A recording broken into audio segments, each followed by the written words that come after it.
আশা করি তোমরা সবাই ভালো আছো। আমাদের ইন্ডিয়াতে 22 এপ্রিল একটা দুঃখজনক ঘটনা ঘটে গেছে। পেহেলগাঁওতে টেরোরিস্ট অ্যাটাকে 26 জন মারা গেছে, ইন্ডিয়ান সিটিজেন 26 জন মারা গেছে। তো এটা আমাদের খুবই দুঃখের বিষয়। এই টেরোরিস্টদের তো নরকেও স্থান হবে না। এরা যে কি, ওরা নিজেরাও জানে না। যাই হোক, এর মধ্যে ইন্ডিয়া কিছু মেজার্স নিয়েছে। তার মধ্যে সবথেকে আমার যা মনে হয় সবথেকে তাৎপর্যপূর্ণ হলো ইন্দাস ওয়াটার ট্রিটি। এটাকে পোস্টপন করেছে। কেপ্ট ইন অ্যাবিয়েন্স এই ভাষাটাই লেখা আছে। তো এটাকে বলে পোস্টপন করা।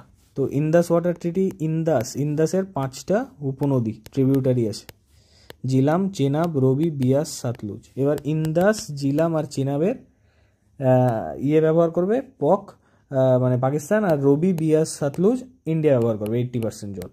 এটা কবে সাইন্ড হয়েছিল? 1960 সালে, 1960-তে। কার মধ্যে? নেহেরু, জওহরলাল নেহেরু আর আয়ুব খান। আর এদের মিডিয়েটার ছিল ওয়ার্ল্ড ব্যাংক। এইবার কি হলো, আমরা কি করব?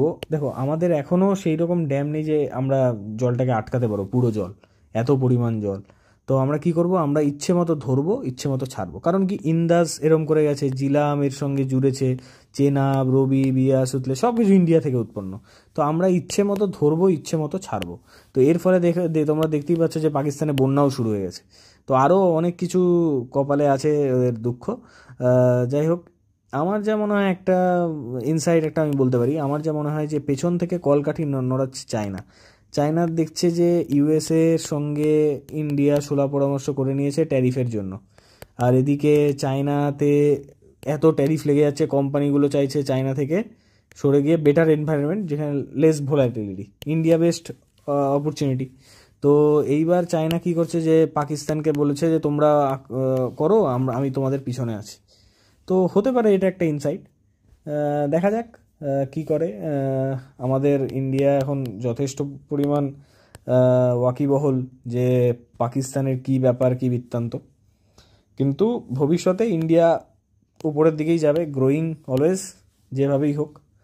আর আশা করি, আমি ভগবানের কাছে প্রার্থনা করব 26 জন যেন তাদের আত্মার শান্তি কামনা করি। যাই হোক, তোমরা তোমরা সবাই কমেন্ট করো যে আমার ইনসাইট ঠিক কি ভুল। তো থ্যাংক ইউ গাইস।